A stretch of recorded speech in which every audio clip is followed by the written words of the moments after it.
Mga ka-business, baka samantalahin ko itong pagkakataon na to. Kung po pwede po sana, lalambing ako sa inyo. Supportahan niyo po yung Anime Reactors TV. Solid ka business po yan. Tapos ano po kasi siya, bedridden na po, mga ka-business. So sa pamamagitan ng pagbablog, awa ng Diyos nga, na-monetize na siya. Nagkakaroon siya ng kaunting revenue. Kaya maliliit lang kasi yung views niya. Baka pwede po suportahan natin si Anime Reactors TV. Yan. Pero bedridden na po siya. Kaya mapapansin nyo yung at least na mukha niya, pinapakita niya. Cartoon character. Suportahan po natin yan, Anime Reactors TV.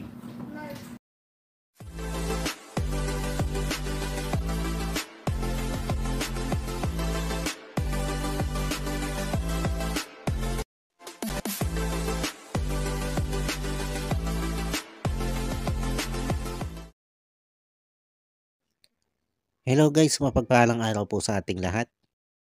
Narito pong muli ang inyong lingkod, Anime Reactors TV. At sa mga hindi pa po nakaka-subscribe dyan sa aking munting channel, ay baka pwede naman pong makipindot na po na subscribe button. At makilike and share na rin po ng aking mga video. At patuloy din po natin suportahan ang Mag-amang Ka-Business Official at Papa Dins TV. At ganun din po yung kanilang second YouTube channel na Ka-Business Family.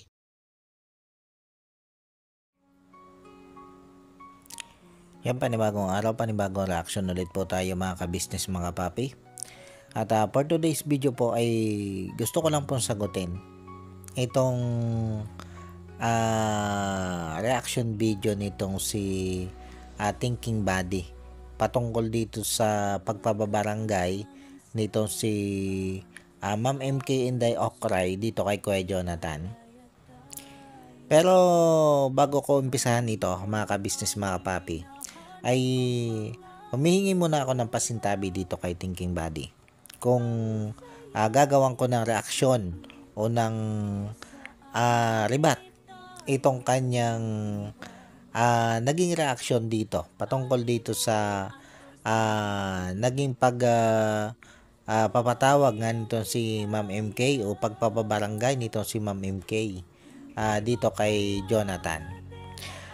Dito mga ka-business, mga kapapi, sa ginawang reaction video nito si Thinking Buddy ay meron mga ilang sinabi siya dito na hindi ko maintindihan kung bakit niya ito nasabi. Sa reaction video kong ito mga ka-business, mga kapapi, ay hindi ko masusunod-sunod yung mga sinabi nito si Thinking Buddy. Ang gagawin ko dito ay kung ano lang yung naalala ko doon sa napanood ko sa video niya, ay yun lang po yung aking mga sasagutin. Ilan lang naman po ito mga ka-business, mga papi. Kumbaga ay parang gusto ko lang maglinaw patungkol dito sa mga tinuran nitong si Thinking Buddy.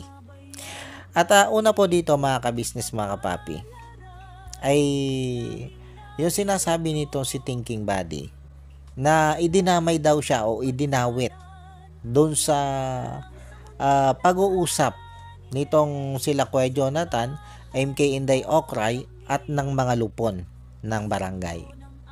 Nabanggit kasi ni Thinking Buddy, dinawit sila ni Power Ranger o ni Kuya Renji. Yun yung pagkakabanggit niya dito.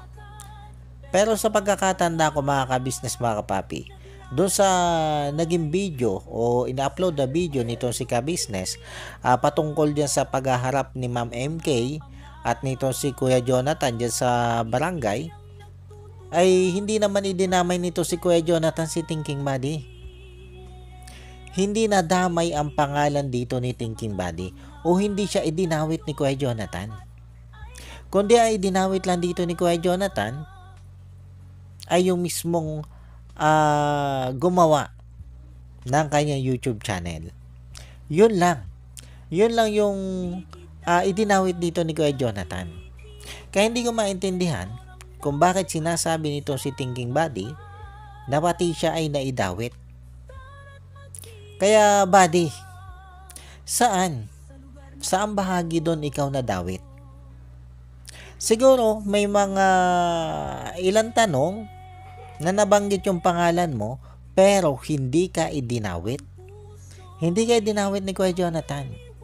Iisang tao ang idinawit ni Kuya Jonathan. Yun ay yun lang gumawa ng YouTube channel niya. Na halos sisihin na nga niya na iginawa pa siya ng YouTube channel.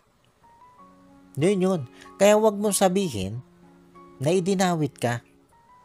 O baka naman kaya mo sinasabi na idinawit ka nito si Kuya Jonathan dito sa usapan nila o dito sa pagharap nila sa barangay, ay baka naman guilty ka. Baka naman may kinalaman ka doon sa pangyayaring yon. Kasi panoodin mo Thinking Buddy. Panoodin mo yung video ni Ka-Business, 2 video yon. Walang sinabi doon si Kuya Jonathan na may kinalaman ka sa pangyayari. Ngayon, ang tanong, Thinking Buddy, bakit mo idinadawit ang pangalan mo? Hindi si Kuya Jonathan, hindi si MK Inday Okray, hindi ang mga lupon ang nagdawit sa'yo. Ikaw ang nagdadawit sa iyong pangalan sa usaping ito. Hindi sila. Ikaw yung kusang idinadawit mo yung iyong pangalan. Ngayon nagtataka lang ako kung bakit. Bakit mo pilit na idinadawit ang iyong pangalan sa usaping hindi ka naman binanggit ni Kuya Jonathan doon. Tulad ng sinabi ko, Thinking Buddy, isang tao lang ang binanggit doon ni Kuya Jonathan. At yun ay yung tao lang na gumawa ng kanyang YouTube channel. At ang alam ko ay hindi ikaw yon. Alam kong hindi ikaw ang gumawa ng YouTube channel ni Kuya Jonathan. Dahil inamin din naman yan nung mismong gumawa ng YouTube channel ni Kuya Jonathan na siya ang gumawa nito. At hindi ikaw yon, Thinking Buddy. Malinaw na hindi ikaw yon. Kaya sabi ko nga, ay nagtataka ako kung bakit mo idinawit yung pangalan mo dito. Kusa mong idinawit yung pangalan mo dito. Kaya walang ibang iisipin yung mga viewers na nakapanood dyan sa video mo na baka may kinalaman ka. Baka may kinalaman ka dun kasi guilty ka. Kaya mo idinadawit yung pangalan mo. Kahit hindi nabanggit ni Kuya Jonathan yung pangalan mo dun, hindi ka idinawit ni Kuya Jonathan, ay sinasabi mong idinawit ka. Hindi kaya guilty ka talaga? Thinking Buddy? Kaya mo nasabi yan? Kumbaga, ang ginagawa mong taktika ngayon ay dinidepensahan mo na agad yung sarili. Kahit hindi pa man ikaw natutumbok. Di ba mga ka-business, mga papi? Ganon yung nakikita ko kasi. Ganon yung nakikita kong laro mo. Inunahan mo na agad yung mga viewers o yung mga viewers at supporters ni Ka-Business na pagbintangan ka. Maging kami mga reactor, inunahan mo na agad kami. Ay kung tutuusin, hindi naman namin ikaw re-reactionan eh. Dahil hindi nga ikaw ang idinawit ni Kuya Jonathan. Absuelto ka dun sana. Kaya lang, ikaw nga yung nagdawit eh. Ikaw yung nagdawit sa pangalan mo. Tapos bigla ka magre-reaction ng ganyan. At nanggagaliiti ka, na pati kayo ni Kuya Renji ay dinamay. Kung may nadamay dito, Thinking Buddy, o may naidawit, ito si Kuya Jonathan, malinaw na hindi ikaw yon. Kaya wag mong akuin yung isang pangyayari na labas ka naman doon. Hindi ka kadawit doon, Thinking Buddy. Wag mong akuin. Kasi lumalabas na parang hindi ka pa man nila idinadawit ay pumuputa ka na eh. Parang umaamin ka na eh. Umaamin ka dun sa kasalanan na hindi naman ikaw yung tinutumbok. Ganon yung lumalabas, Thinking Buddy. Diyan sa iyong pagre-reaction yan. Tapos ito pa yung isa. Doon sa pagkakagawa ni Kuya Jonathan ng video patungkol dito kay MK Inday Okray na naging sanhi nga ng problema nito si Kuya Jonathan, ay bakit parang kay ka-business mo pa isinisisi ngayon? At sinasabi mo na kung hindi tinuruan nila ka-business mag-vlog itong si Kuya Jonathan, ay hindi ito magagawa ni Kuya Jonathan. Ano ba namang katwiran niyang thinking buddy? Hindi mo ba naiisip kung gaano kabulok yung katwiran mong yan? Kung gaano kabaluktot yung katwiran mong yan? Isipin mo. Siguro naman may common sense ka. Paano may upload ni Kuya Jonathan yung video niyan kung hindi iginawa si Kuya Jonathan ng YouTube channel? Kahit anong husay niyan si Kuya Jonathan mag-vlog dahil natuto siya mag-vlog kay ka-business. Sa tingin mo, may upload niya yung mga magagawa niyang video kung wala siyang YouTube channel? Ha, thinking buddy? Common sense naman. Kasi alam ko matalino ka eh. Pero bakit parang pumupurol ka ata dito, thinking buddy? At isisisi mo dito kay ka-business kung bakit si Kuya Jonathan nakapag-upload ng ganong video. Na kung hindi ka mo tinuruan ni ka-business na mag-vlog ito si Kuya Jonathan, ay hindi makakapag-upload ng ganyang video. Ganito na lang, thinking buddy. Ano ba ang madaling pag-aralan? Yung kumuha ng video o yung magawa ng YouTube channel at mag-upload dyan sa YouTube channel?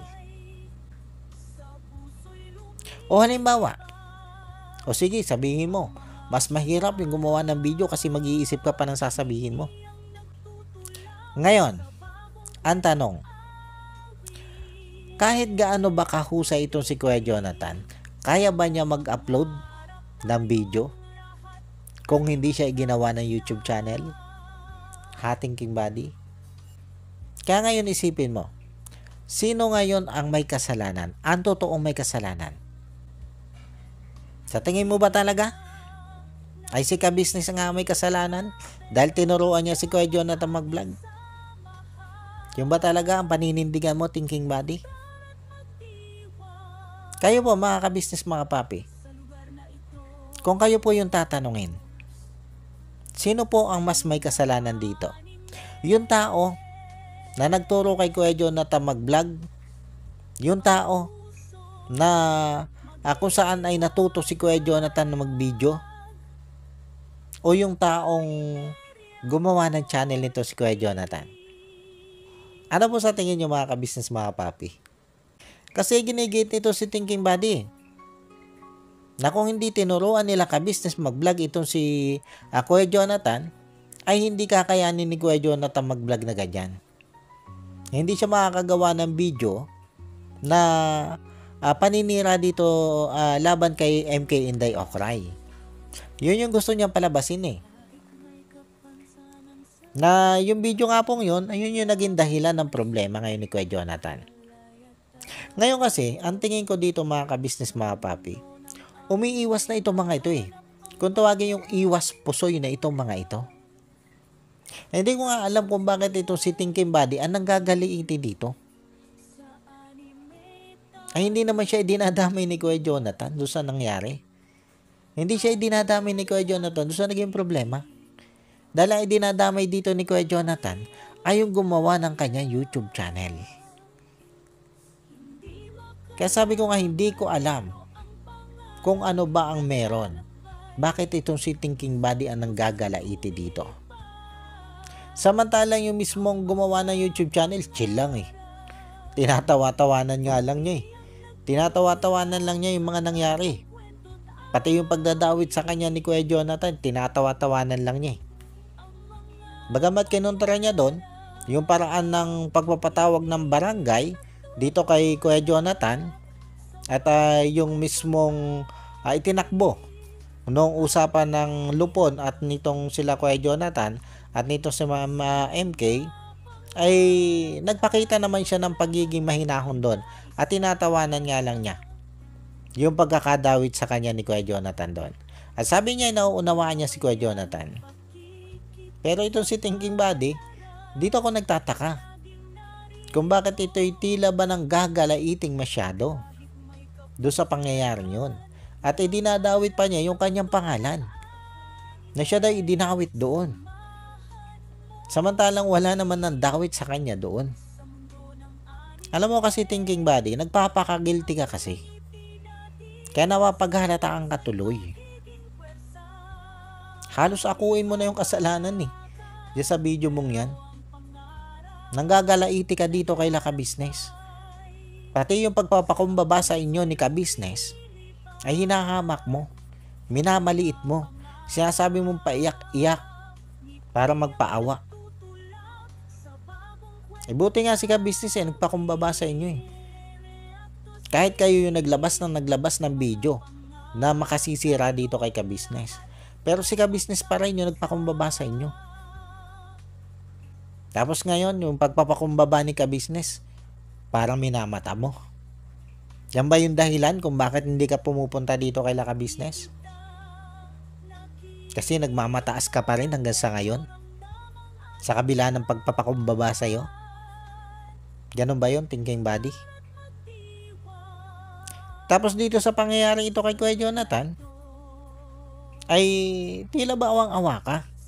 Nagpapahayag ka ng sobrang pagkaawa mo dito kay Kuya Jonathan. Alam mo, thinking body, tama ka. Sobrang nakakaawa dito si Kuya Jonathan sa mga nangyaring ito. Pero hindi dahil sa idinimanda siya ni MK Inday Okray. Kundi nakakaawa dito si Kuya Jonathan. Kasi nga, dinanas niya ang ganyang problema nang dahil nga doon sa pagkakagawa ng YouTube channel na yan. Kasi uulitin ko, kung hindi iginawa si Kuya Jonathan na YouTube channel, hindi siya makakapag-upload ng ganyang klase ng video. Tama, mali? Ano sa tingin mo, thinking body? Kahit pa sabihin mo na mahusay nang gumawa ng video yan si Kuya Jonathan, kung wala naman siyang pag-a-uploadan ng kanyang mga ginawang video, sa tingin mo, magkakaroon ng ganyang problema si Kuya Jonathan? Sa tingin mo, maiipubliko ni Kuya Jonathan yung video yon kung wala siyang YouTube channel? Kung hindi siya nagawa ng YouTube channel? Tapos ngayon, awang-awa ka kay Kuya Jonathan. Kunwari, awang-awa ka kay Kuya Jonathan. Alam mo, thinking body, kung totoong naaawa ka dito kay Kuya Jonathan, ay di sana nung iginawa na YouTube channel yan si Kuya Jonathan, ay sinabihan mo yung gumawa. Na uy, maghinay-hinay ka. At baka yan na ikapahamak ni Kuya Jonathan. Dahil alam mo naman alam mo naman yung kapasidad ng utak ni Kuya Jonathan. Alam mo kung ano yung paghawak niya sa emosyon. Alam mo kung paano siya magsalita pag siya galit. Kaya napaka-imposible na hindi mo malaman na pwedeng makagawa ng ganyang video si Kuya Jonathan. Na pwedeng makapagmura itong si Kuya Jonathan sa kanyang YouTube channel. Napaka-imposibleng hindi mo alam yan, thinking body. Dahil sabi nyo, kabisado nyo na si Kuya Jonathan, di ba? Kabisado nyo ang ugali ni Kuya Jonathan.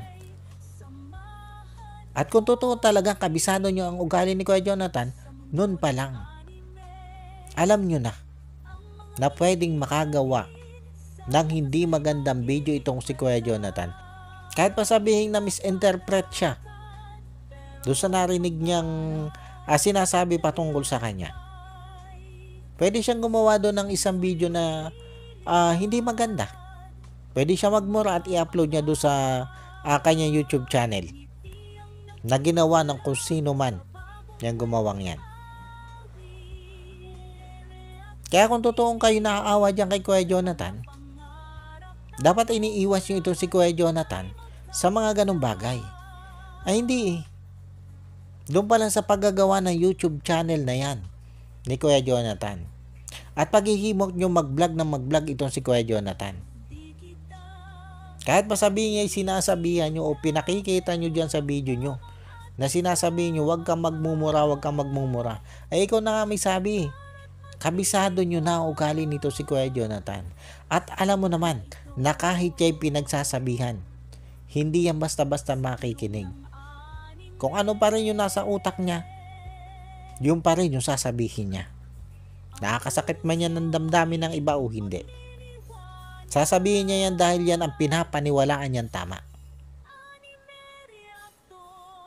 Huwag mo sabihin na hindi mo alam yon.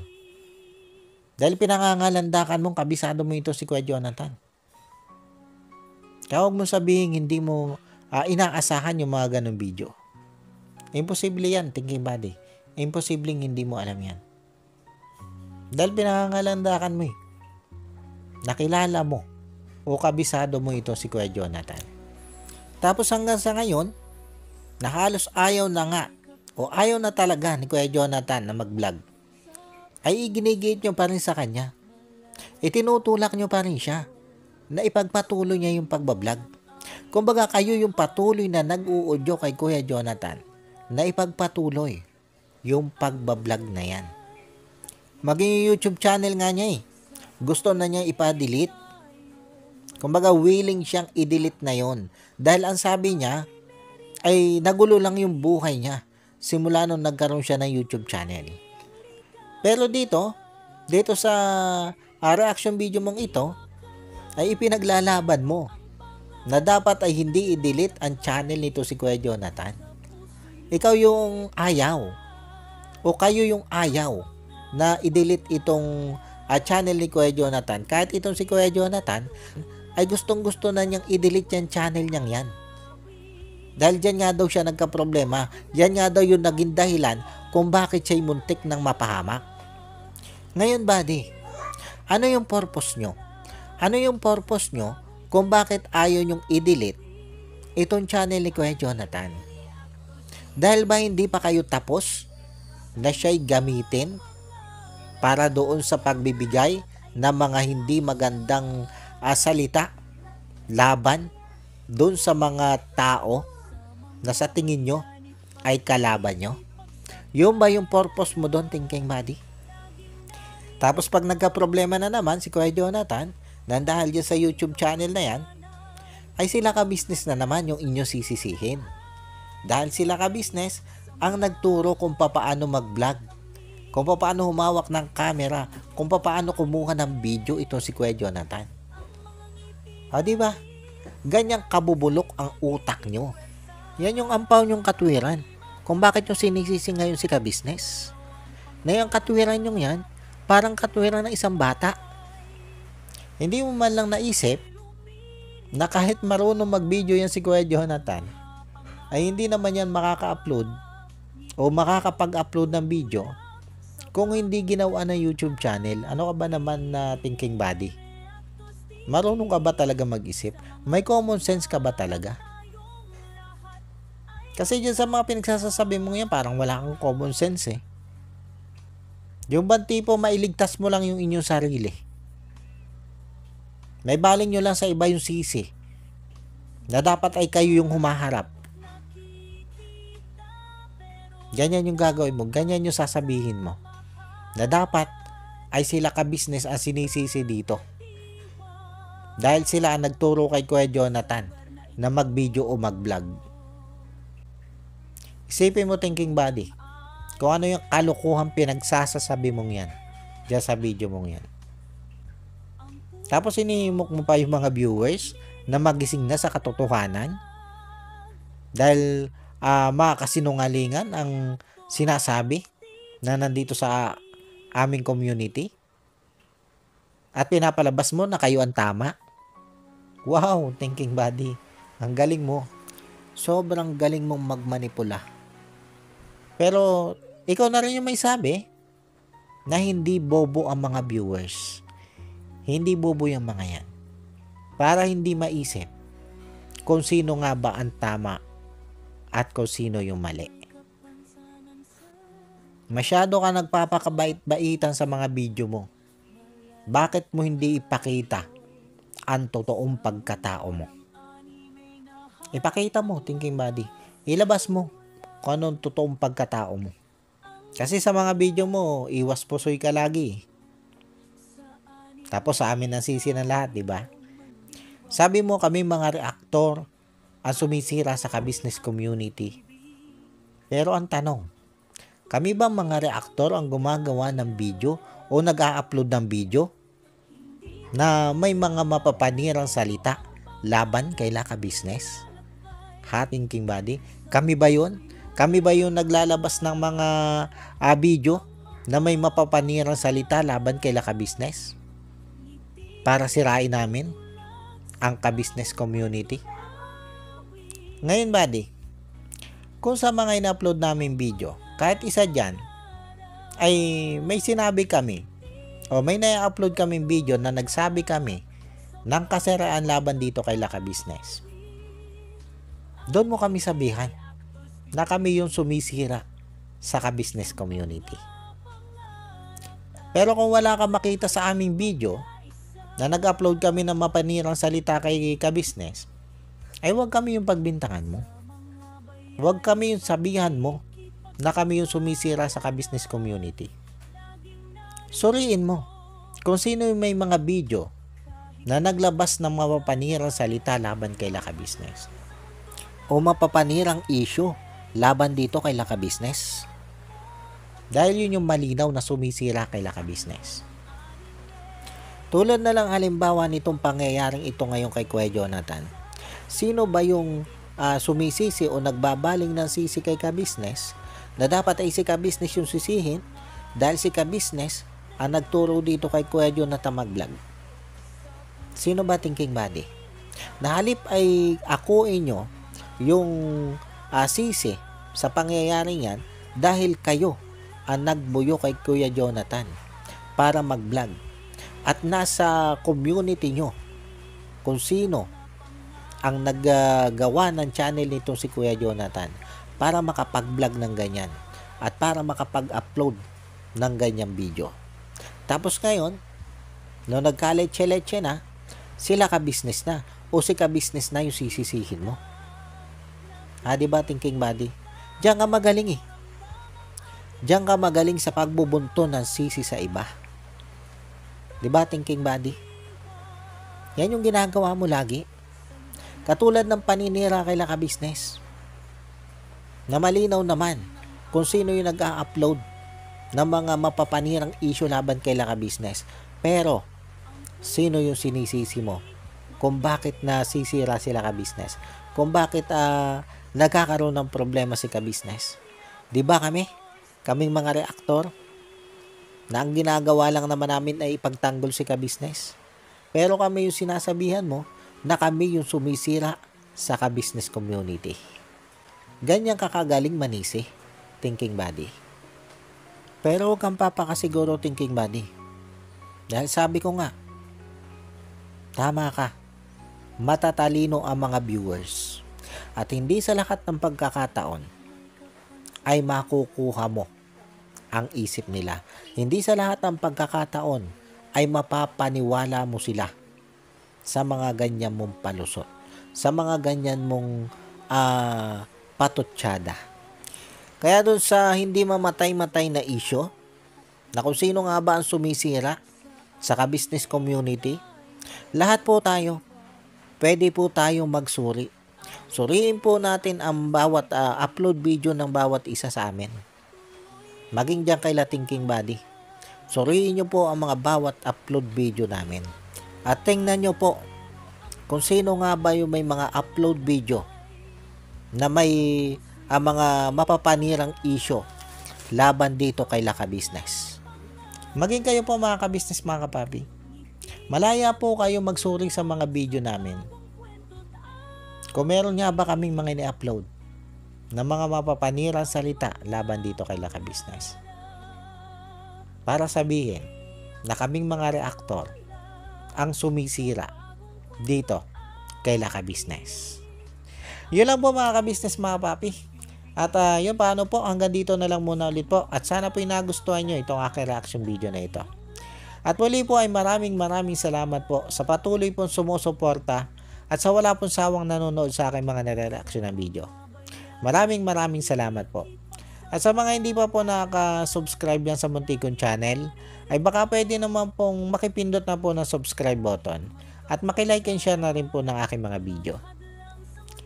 At yun po, bago po tayo tuluyang magtapos, ay gusto ko lang pong i-shoutout at pasalamatan itong sila Ma'am Nerissa ng New Jersey. Shoutout po sa inyo ma'am at maraming salamat po sa patuloy nyo pong pagsuporta at sa wala nyo pong asawang panunood sa aking mga nare-reaction ng video. Maraming salamat po ma'am. At ganun din po dito kay Ma'am Elena Capillo.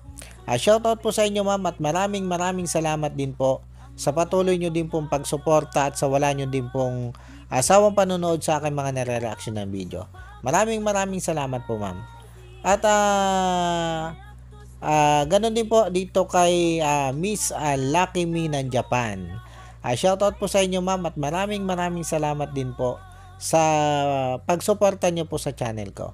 Maraming salamat po ma'am Lucky Me.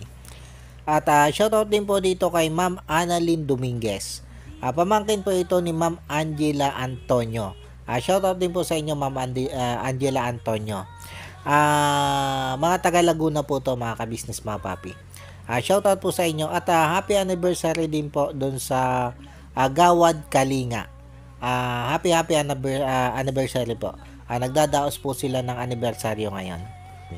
At yung shoutout din po dito kay Ma'am Erlinda Official Vlog. Shoutout po sa inyo ma'am at maraming salamat din po sa inyong suporta. At yun mga ka-business mga kapapi, suportahan po natin yan. Erlinda Official Vlog. Support po natin yan mga ka-business mga kapapi. At ganun din po dito kay Jewel Channel. Shoutout po sa inyo at maraming salamat din po sa suporta Sir Jewel. At yun, suportahan din po natin yan, Jewel Channel. At ganun din po itong si Nana Channel TV. Shoutout po sa inyo Ma'am Nana at maraming salamat din po sa inyong suporta. At yun, suportahan din po natin yan, Nana Channel TV. At yun, ganoon din po dito sa mga magigiting na kagwang ni ka-business. Na ito nga po sila kagwang Wakiwak Official, kagwang Bugi Official, kagwang Intoy Official, kagwang Bay Papaya Official, kagwang Buknoy Official, kagwang Bornok Official, kagwang Bong Official, kagwang Damulag Official at kagwang Istong Official. Shoutout po sa inyo at yun, patuloy lang po natin suportahan yan, mga magigiting na kagwang ni ka-business. At syempre ganun din po itong aking mga kasama reaktor na sila Taong Gala, Ma'am Fresh Channel, Katangay PLC, Kalingap Turak, MK Inday Okray, Alminda Mix Vlog, Annalisa Reality Vlog, at Joyce 27 TV. Shoutout po sa inyo at muli po, ay maraming salamat po, and God bless po sa inyong lahat. Anime Reactors, shoutout po. Suportahan natin yan si Anime Reactors TV. Yan, pakisupport po natin. Siya po ay isang bedridden na mga ka-business. Check nyo po yung kanyang YouTube channel, Anime Reactors TV. Siya po siyang bedridden na, ayan, kahit papano nakakagawa-gawa siya ng mga reaction video patungkol sa ka-business official. Suportahan po natin para kahit papano magkaroon siya ng revenue. May magamit siya sa pambili-bili man lang ng gamot. Ano po mga ka-business.